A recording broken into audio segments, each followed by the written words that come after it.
This is Danny Trejo, and you're listening to WithoutYourHead.com. Keep listening, or I'll take your head. This is Nasty Neal, and welcome to the Station of Decapitation Without Your Head. And I am joined by the writer and the director of Convergence, Drew Hall. How are you doing? I'm good, man. How are you? I'm very good. I was very sick, but I'm better now. Well, that's good. That's a plus. See, I worked in a sick joke right there. Exactly. Very well done. Very well done. Went over my head. I'm glad you explained it to me. Now, Convergence comes out actually tomorrow, Friday, February 5th, on Blu-ray and DVD, and then on video on demand next week. For people unaware right now, give us an idea what the movie's about, please. So it's a very tricky thing to do. So Convergence is about a cop who, through a series of circumstances, finds himself in this really messed up, Shining-inspired hospital, and he kind of has to figure out what happened to him and why there's these people there and why these shadows are chasing him and why there's crazy religious zealots trying to kill him, and he's got to solve this, the most important case of his life kind of vibe. Mm-hmm. Now, I've seen the movie. I actually watched it twice, and I really liked it the first time I watched it, but I like some movies where there's different, I don't say twists and whatnot. Sometimes you watch it the second time and you like it even more because you can pick up different things. Did that happen? Did you like it more the second time? Yeah, I actually enjoyed it more the second. I enjoyed it the first time, but I actually liked it better the second time because after watching the first time, I knew more about what the movie's about, and then watching the second time, I could pick up on little clues of what was going on. Oh, that's good. Yeah. So there's a fun little thing that you'll hopefully you'll enjoy. Like on the Blu-ray, there's like 17 minutes of deleted scenes. There's alternate takes. There's scenes that didn't make the cut. Only because of timing, or I changed the story structure. Not much, but I changed. One character had a gunshot wound early on, and I changed my mind and in post and thought it made a better story without it. So, but you get to see all these cool things. But the other thing is, we're going to release them in a couple of weeks. So everything, and I don't want to spoil anything, but everything that you see, like certain people that get killed that might be made out of mist or smoke or whatever you want to call it, I actually have, now that you know, without spoiling it, you know the other side of it. I actually have the other side of them getting killed. And so you actually get to see, the original idea behind Convergence was two movies that have the exact same storyline happening at the same time that converge at a single point, which is in that chapel where the camera reveals what the big twist is. And you have all these big things happening. And so I have like all of the deaths, or not all deaths, but there's different instances. So you actually get to know that other world even more. Mm-hmm. That's very interesting. I was going to ask them what some of the specials were on the Blu-ray, and you answered for me. What are some of the other things that's on the Blu-ray or the DVD for specials? They put out an EPK on there, which is kind of fun because you the reason I say that, or like a making of, it's kind of fun because you kind of see inside of the head of what we were doing and how we got there, and there's cool interviews and such. I actually don't know if the commentary made it, but what we decided to do is, I'm a big fan of riff tracks. And so what we decided to do is, and we'll start releasing them on convergencemovie.com, and they might be 99 cents just for server costs. We're not going to make any money. We may even make them free. It just depends. But I went out and started getting commentaries, and I will continue to add to the library of commentary. So like, if you want to hear Clayne Crawford do a commentary, who plays Ben, it's his first commentary ever. He's never done one, and it's pretty funny. So I grabbed Clayne, and he and I sat down and recorded a commentary for Convergence. So you have me and Clayne. There's one with me and the visual effects producer, Horst Sarubin. I'm going to do one that's just the DP and the gaffer. So you can actually, if you're interested in cinematography, hear it from that way. I'll do one with the production designer. And we're going to kind of make them unique. So like, if you're into filmmaking and you like, you want to go into art department or production design, you can listen to the production designer talk about the scenes that he, designed and kind of put together and stuff. Mm-hmm. And we'll drop those independently.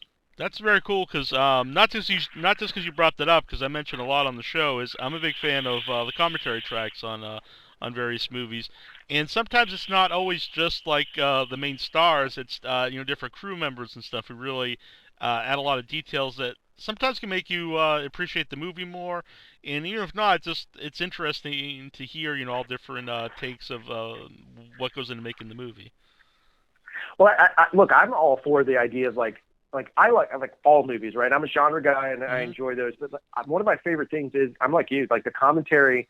Sometimes like hearing the actor talk about it's great, but like I love it when it's like like the DP or the colorist. I heard one time that had like mentions of the colorist. And so like the guy who touches the film last, as far as visuals go, is like talking about his grade effect and how he put it together. I found that fascinating because I learned from it. That's like free film school, because you can watch what they did and then they're telling you what they did.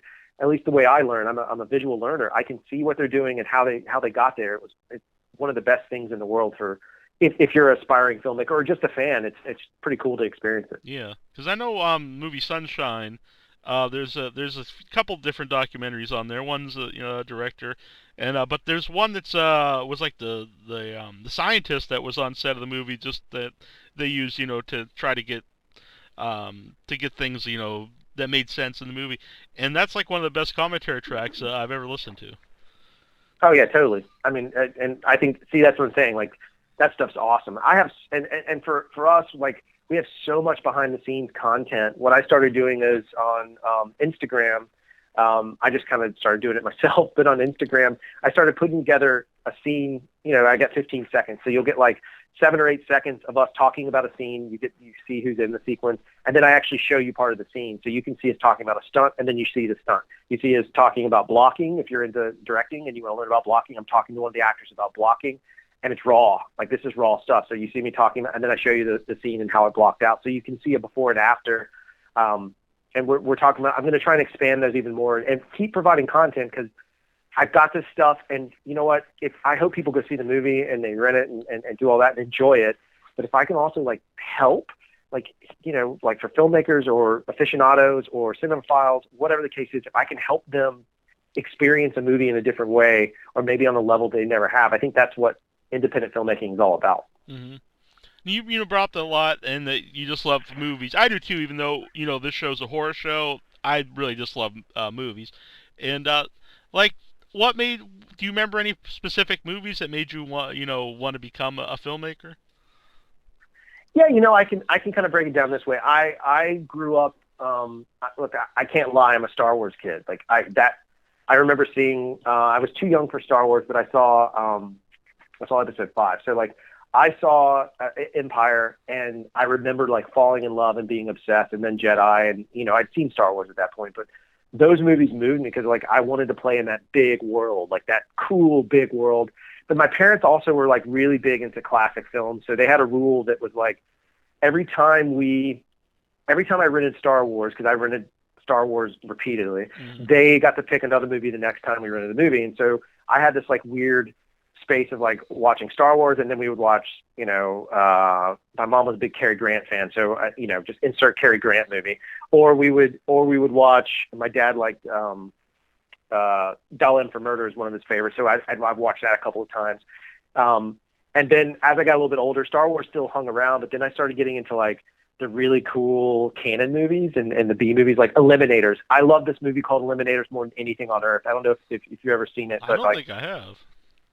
Oh my God, you have to see this movie. So I'm gonna write this down. I'm gonna soft sell someone else's film real quick. Uh-huh. The movie has a ninja. It has a dude that's half man, half robot on tank treads.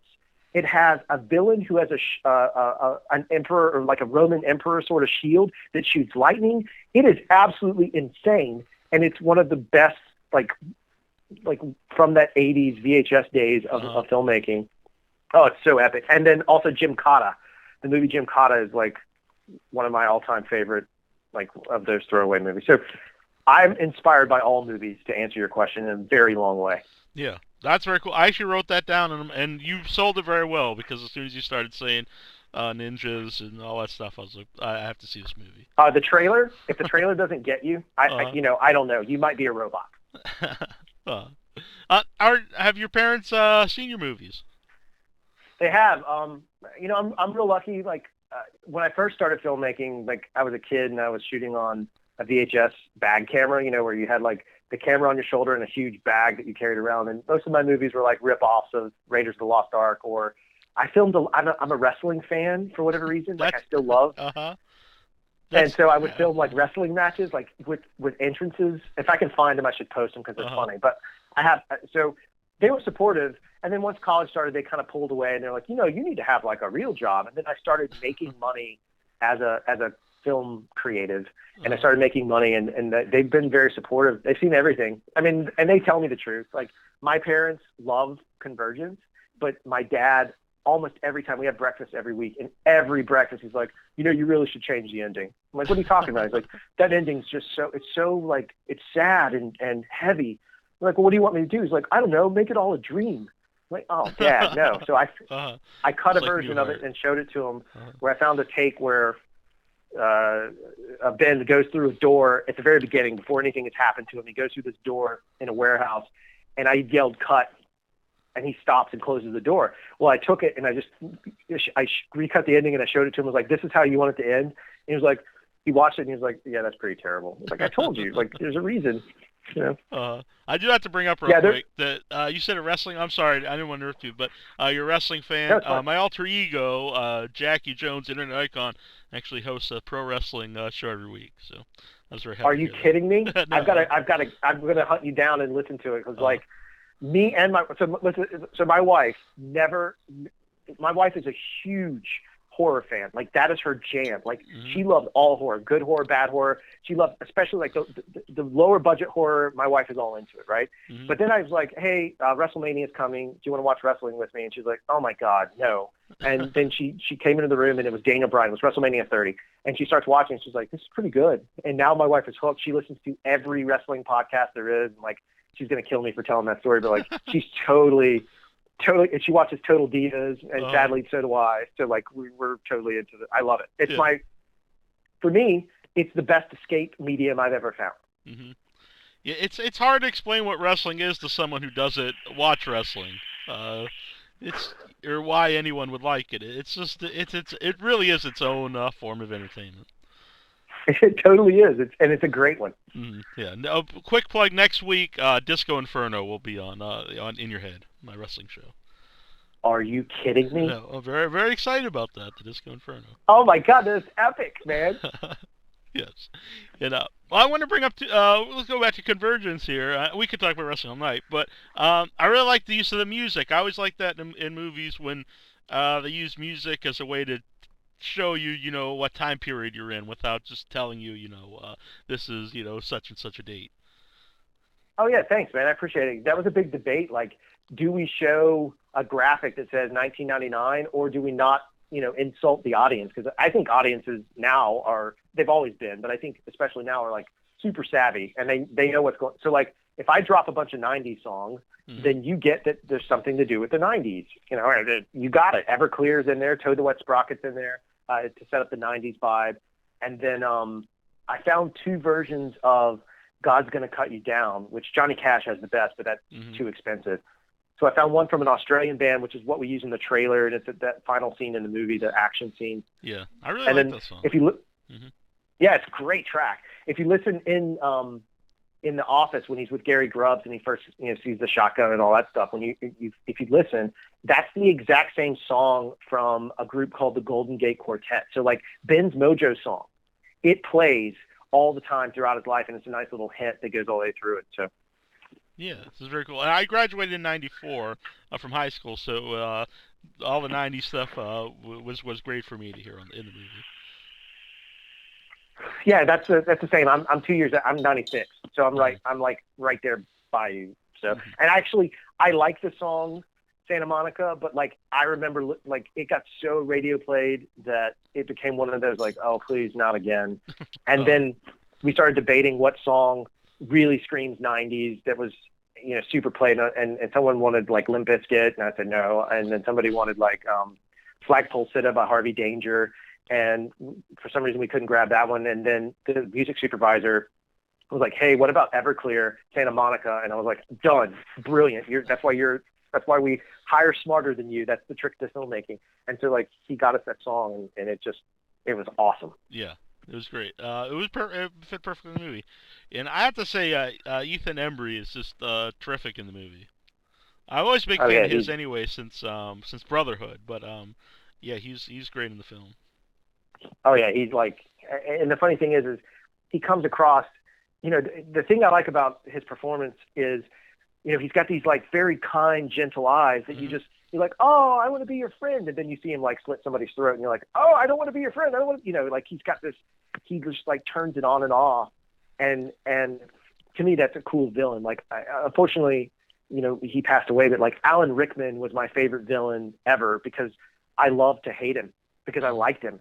And in some ways, Embry had that sort of vibe when he played Daniel. And so, like, I love to hate Daniel because, like, I understand in a weird way maybe Daniel's weird line of thinking. Not that I agree with it, I just understand it.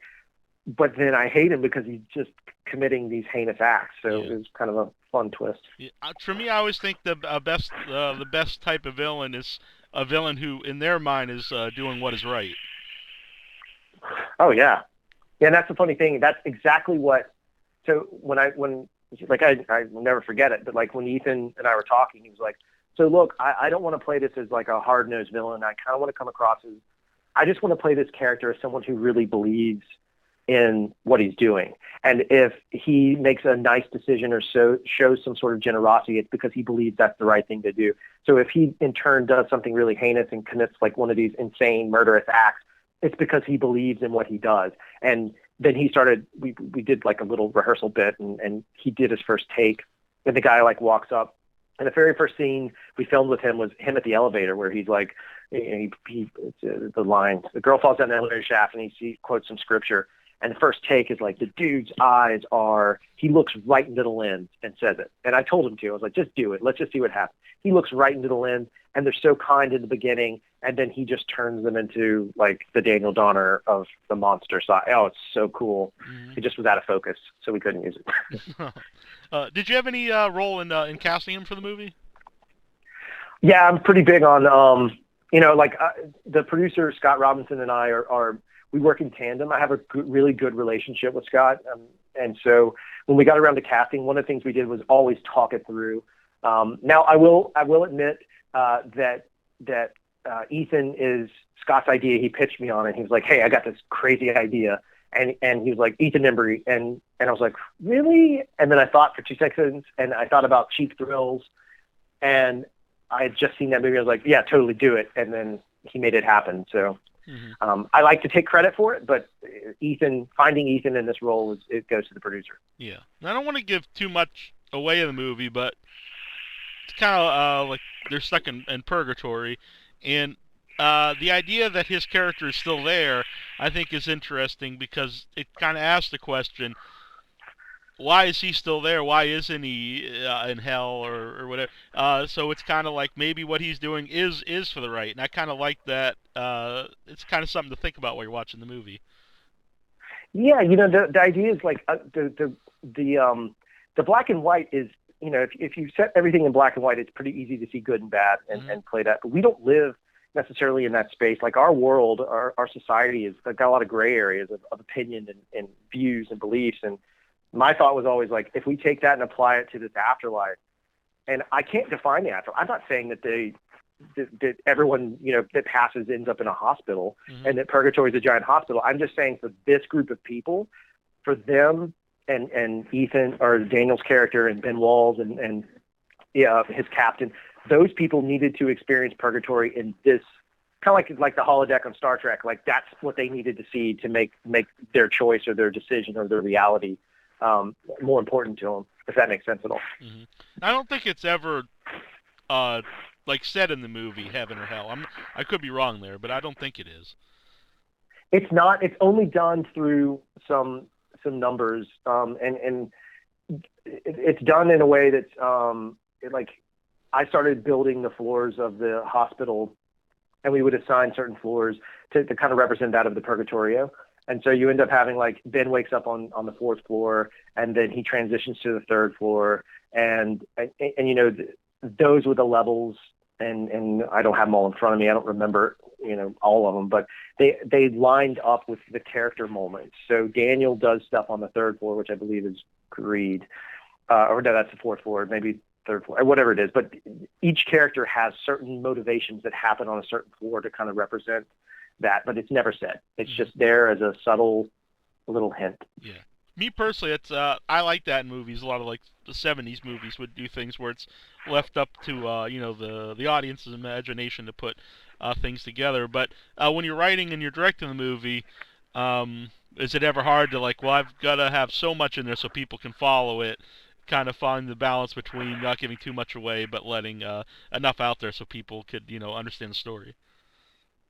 Yeah, like weirdly, Convergence, at least in my experience, at the festivals, and we played a bunch of Comic Cons, and we've done some other stuff. We went to Korea even. They flew us over, or we went over for a film festival there, and like the funny thing is, it polarizes the audience one way or the other. Like people either really like Convergence or they don't like it at all. I mean, there's not a lot of gray area that I've experienced. Most people like it, and then that's the upside. That's great. Mm-hmm. But what it does do is it forces a conversation. No matter what, like the Q&As in these things would turn into like discussions, and people would start talking philosophy.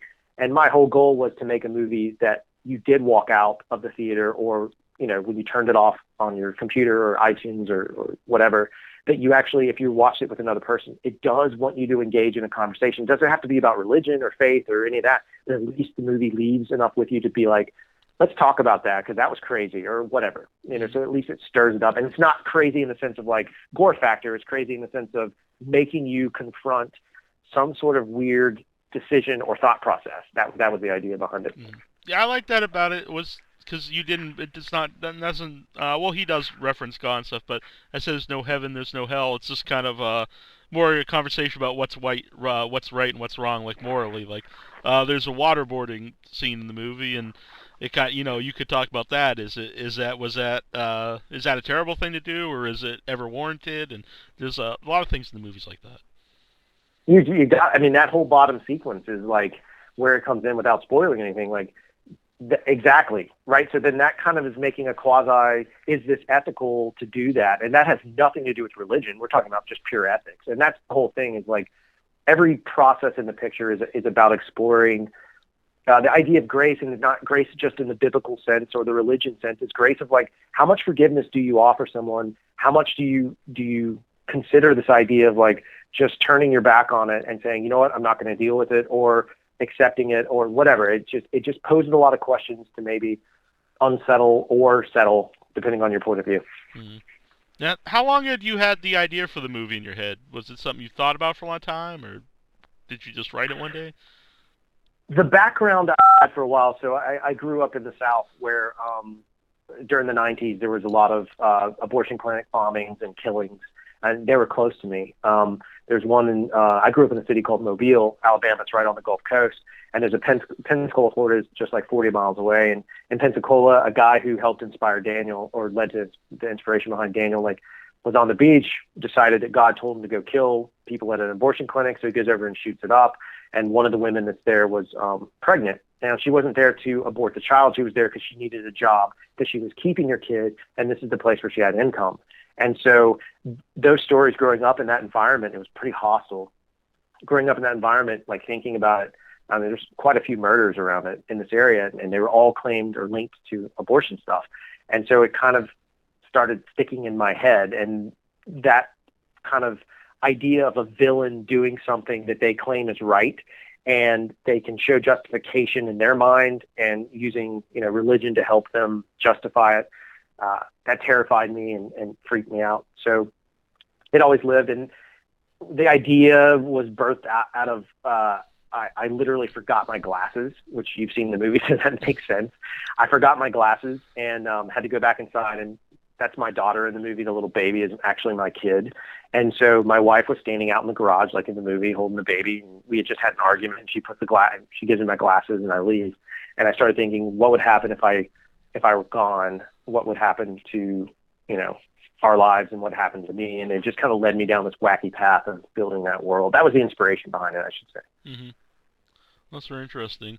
Is how long have you been making movies?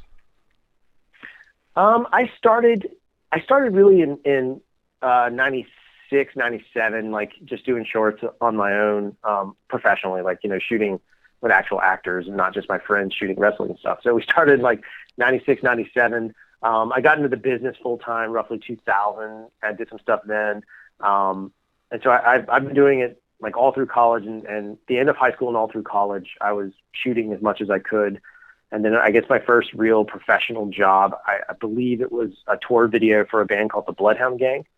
And I went on tour with those guys, and that was like my first like real taste of making something that wasn't, some weird sci-fi or comedy short. Is that they saying let the it's like something about some fire, let the motherfucker burn. Is Yeah, that the yeah, name? Yeah. that was the tour video I did. Oh, awesome. Firewater Burn. Yeah. Firewater Burn was the name of that. Yeah. Oh, that's very cool. So and now have you always written things that you direct? Yeah, I mean, I try to now. When I first started, the first couple of movies I did that I directed were written by somebody else, and they hired me to direct them, and that's cool, and I was grateful for the opportunity.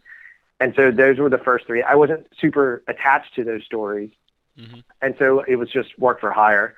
And then I'd always wanted to write my own stuff, and I'd written some scripts, and finally I convinced them after I did 3 movies for them. They said, "Okay, I'll fund you doing a movie," which is Convergence.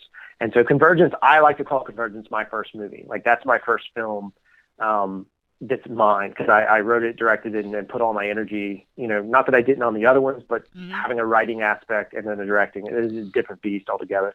And kind of put it together. And then I did a movie after that was written by somebody else and kind of gone forward from there. So I jump around. I just like to find projects I'm interested in now. It's kind of my new thing. I was gonna say what that experience of going from writing it to directing it, then seeing it, finished. How fulfilling is that? Oh yeah, man. It's night and day. The real truth is I make movies for the audience. I mean, like doing the work is for me. Like I physically like doing production work that much, but telling the story and seeing the reaction and getting the feedback, I do that for an audience because I'm a fanboy. Like I live and breathe that. Like I like sitting in the theater and seeing people and being part of a community that's cheering or jeering or having fun with a movie. That's what I do it. So like when we finish Convergence and being able to and going to festivals and Comic-Cons and other places where it's screened and having those conversations with, other fans and talking about stuff in that space, that's where you really start to realize, wow, like this is awesome because now we're all talking about the same thing, and it just so happens that it's something I created, but it's like any other fandom, man. I can talk about Star Wars, I can talk about wrestling, but if it happens to be something I did, that's it's a nice fulfilling thing, and it justifies the risk and the amount of time you give away of your life to make a movie. So that experience when you're watching the movie that you made with an audience at a festival, what's that experience like? I would probably be like really just afraid everyone's gonna hate my film. But what was it like for you? So what I've learned is I can't actually sit in the theater the entire time. I can't. But what I've learned is I time it out where I watch the beginning. And I listen to that reaction, and then I leave for a while, and then I come back right about the scene. There's a pretty gruesome, or at least to me it's gruesome, the tongue scene in the movie. I come in for that and listen to people scream because we've gotten a lot of like, oh god, like people knee jerk reacting to it, and then I'll bail. I'll come back for the big convergence shot, the big twist in the movie. I come back for that, and then you hear gasps, and it gets eerily silent, and then you really start to hear people like tense up. You can feel the room change because the tone of the movie changes, and it starts advancing so quickly. And then at the end of it, I like to stand back in, and so basically the last 20 minutes of the movie I'll watch in the room, and that's when it's flattering, but like I didn't realize it was going to have that kind of effect. But I've had people like crying. I've had people literally just sobbing their eyes out, and it might be because they project this idea of a child and not knowing its parent or something. But like that's kind of a heavy ending, and so they cry and they're very emotionally distraught. And then immediately after, if there's a Q&A, it's like this, and then it's 100 miles an hour of questions, and then people start arguing with each other. It's just fun. It's just a fun experience. Yeah. There's I don't think I've seen this before in a film. Is you kind of have the perspective of from the ghost side or whatever we call them, spirits, whatever, with like the ghost hunters, the paranormal activity people. And I don't think I've ever seen that before. I thought that was really well done. Oh, I appreciate it. Yeah, that was that's one of the fun things. Like with the extra features, you can see the majority, you can see like the ghost hunter's backstory, basically the paranormal investigator. You can see it from their side of the story by when we release these other clips. There's a whole web series, so you actually get to know those characters a little more. So that what happens to them is a little more tragic if you watch it a second or third time or whatever. Mm-hmm. But yeah, I had always wanted to.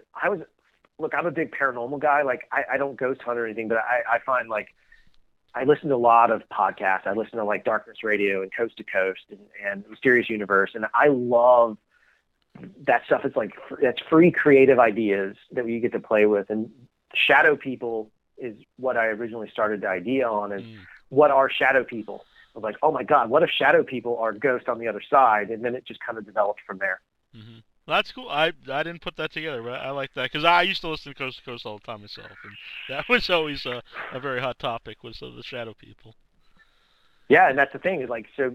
The Hat Man is one thing, but shadow people, everyone, at least most people I know, have seen some kind of movement out of the corner of their eye, and it can be explained with science, but let's say it's not. Mm-hmm. And then all of a sudden it's like you start thinking about, well, what was it? Was it a time delay? And that's where all these pieces came together. So, you have a time element in Convergence, you have like a crossing over element in Convergence, you have the shadow people, and it was just starting to explore this notion of like, what are the shadow people, and how do I make it to they're not just a third or secondary villain. They come across as seemingly like a villain, and then the reality of what they actually are is something much more tied to the story. So, Now, you said you never did ghost hunting or anything, but what are your thoughts on ghosts? Do you think they exist? Oh yeah, and look, I'm not smart enough to make an argument against them.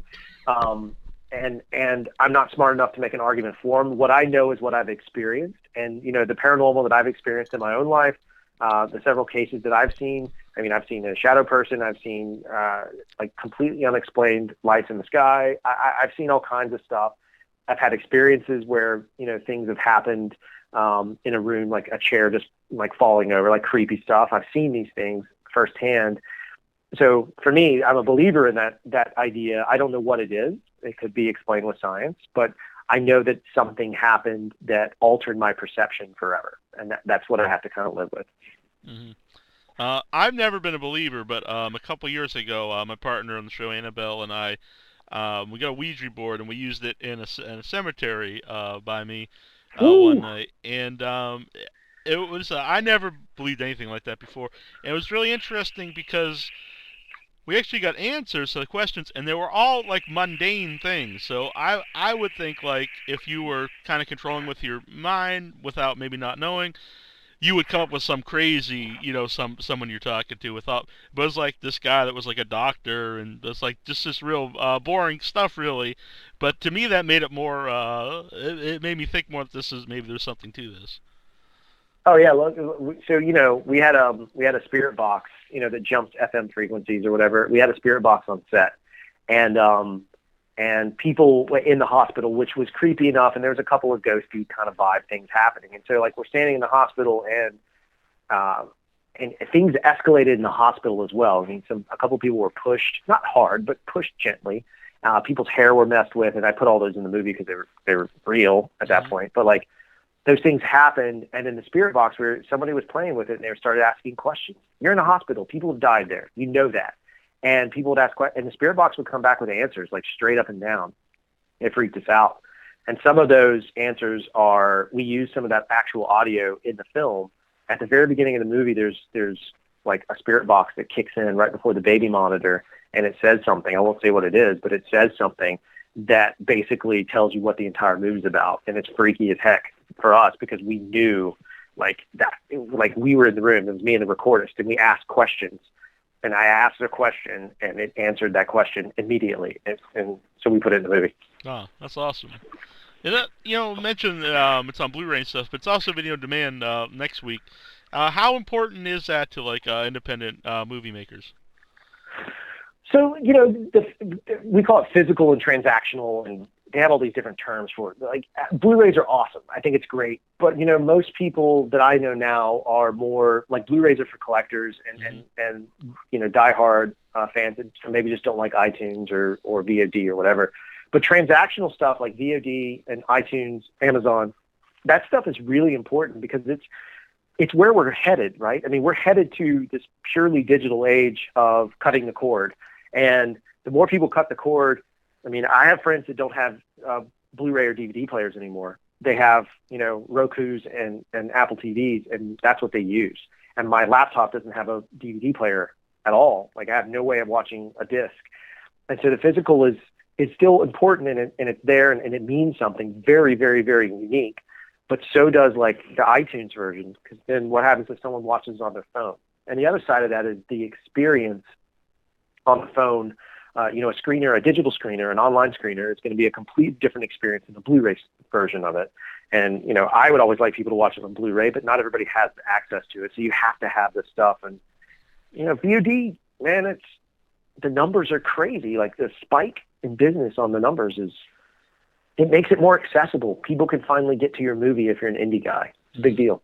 Mm-hmm. I don't know if you find that people who, I don't know if you know anything about this, but if you would, someone who would really like a movie they watch it on video on demand for the first time, and you said, Blu-rays for collectors, and then they would go on to buy the Blu-ray if it was something that they really enjoyed watching online. No, that's what I mean. It's like, that's what I'd love. Like, I'd love for people to watch it on demand because I think it's great. And, download it. But the content on the Blu-ray is fun because, again, the deleted scenes that are there, and I'm eventually going to have commentary for those, and it's important.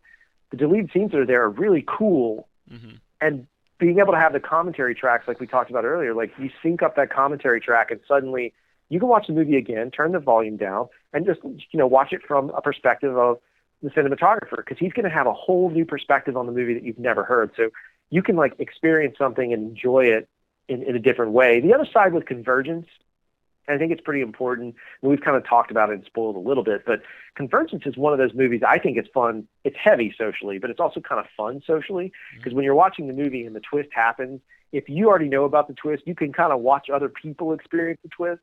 And if they like the movie and they see that twist and it happens, people they get excited and they think it's fun and they get mad. So a lot of times people are like, oh, fuck you, man. Like, you got me on that. And you're like, I finally cussed.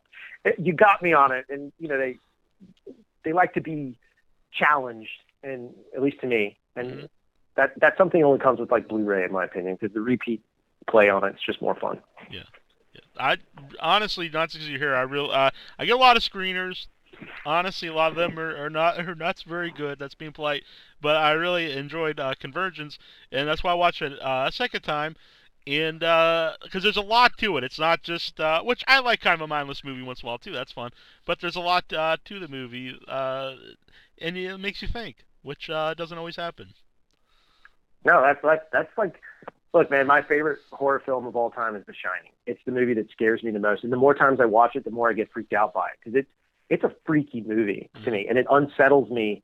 Like, my guts hurt watching that movie.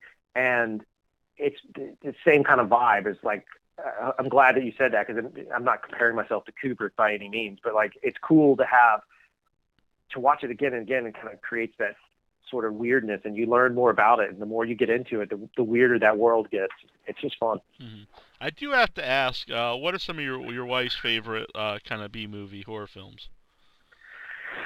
So she's a big zombie fan. That's her jam. She likes the it's not Night of the Living Dead. There's another one. I can see the poster. Anyway, she's a big fan of like the original, the George A. Romero stuff. She's huge fan. Dawn of the Dead. Loves it. Dawn of the Dead, yeah. That's her favorite. That's my favorite zombie movie too. So she's correct there.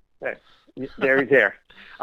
We one time had pretty early on in our marriage. We had a huge fight, and so I was sleeping. She got up out of the bed, like we were arguing, like in the bedroom, and then I laid down, just angry. And she walks out, and I wake up like an hour later, like a jerk, and I go out to apologize.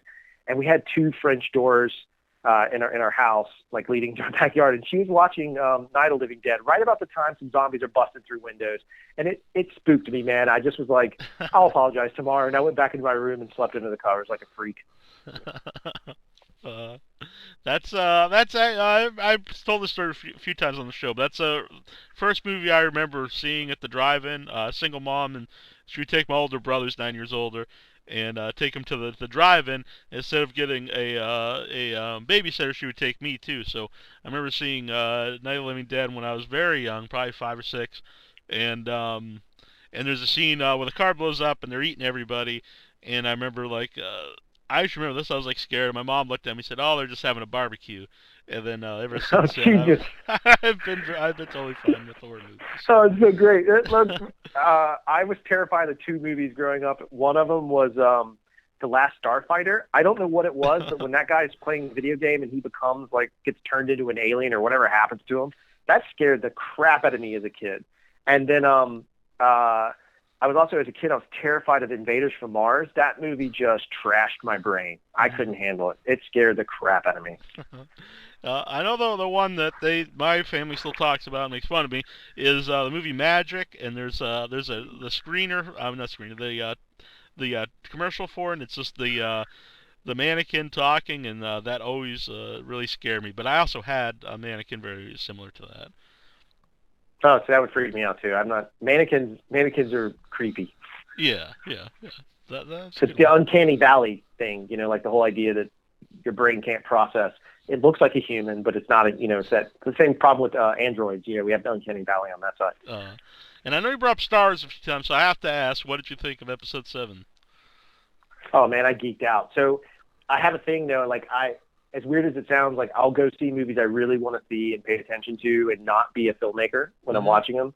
I have a tough time with it. Not arrogantly. It's just I can't turn my brain off.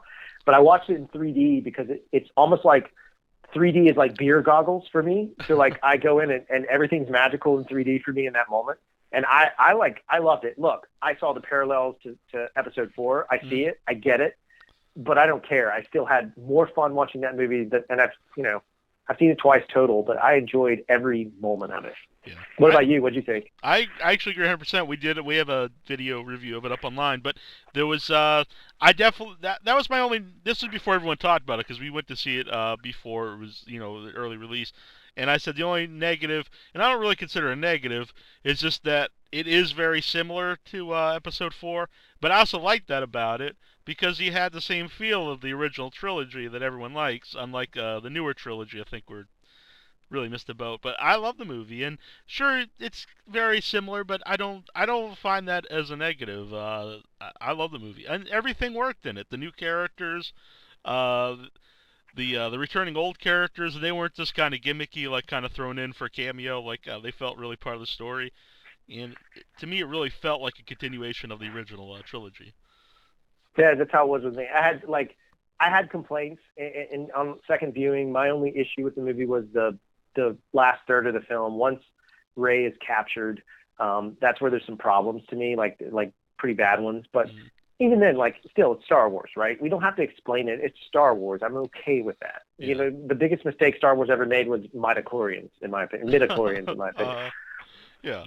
I know there's it's shared all over the place. There's someone wrote a blog, the 40 loopholes of the movie, and I think some people just want to talk themselves out of liking something, and I don't quite understand that mindset, but it's definitely out there.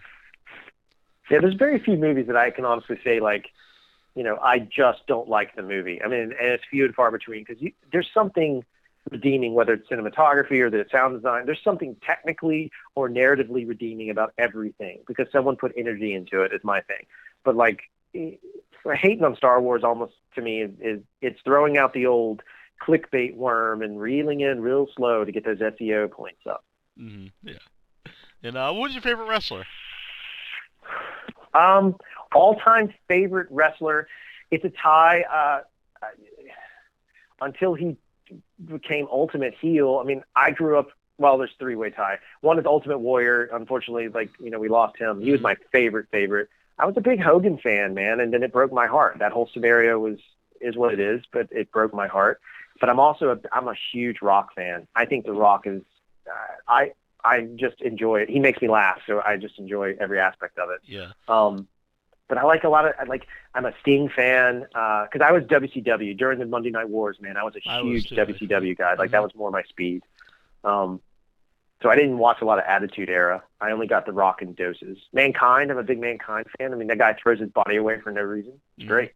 Yeah, Mick Foley's great, and if you ever get a chance to see him, and he does a stand-up now, it's very entertaining.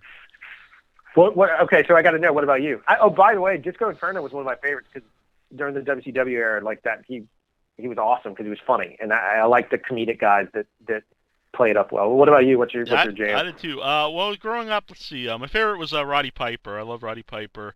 I I actually, love Roddy too. yeah, and he passed away too last year, unfortunately. He did. Um, Yeah. I love Piper. I actually was a big fan of Mick Foley. Then when I got a little older, I really liked the hardcore stuff. I always liked Terry Funk. I was a big fan of Oh, Terry ECW. Funk's amazing. Yeah. He's amazing. And so probably those would probably be my three favorites. But I like a lot of the guys. I like Disco Inferno too. So. Oh no, he's great. Look, man, I think that era when of the NWO stuff. I love Scott Hall. Like he just cracks me up. Not because we share a last name. He's just funny. Mm-hmm. And Kevin Nash was funny. And that whole window, that whereas WWE or F at the time, whatever it was, when they were kind of doing the shock value stuff. To me, WCW was like putting on these crazy storylines that were comic booky, and they were funny. Sometimes it worked, sometimes it didn't. Yeah. Yeah, but I think that was really the perfect era for wrestling, to be a wrestling fan. I would actually record one show and watch the other one live. And that was like Do you 5 watch hours. now at all? Do you watch wrestling at all? Yeah, I still watch it. Actually keep up for the show. But I don't know if you saw Rock the other week.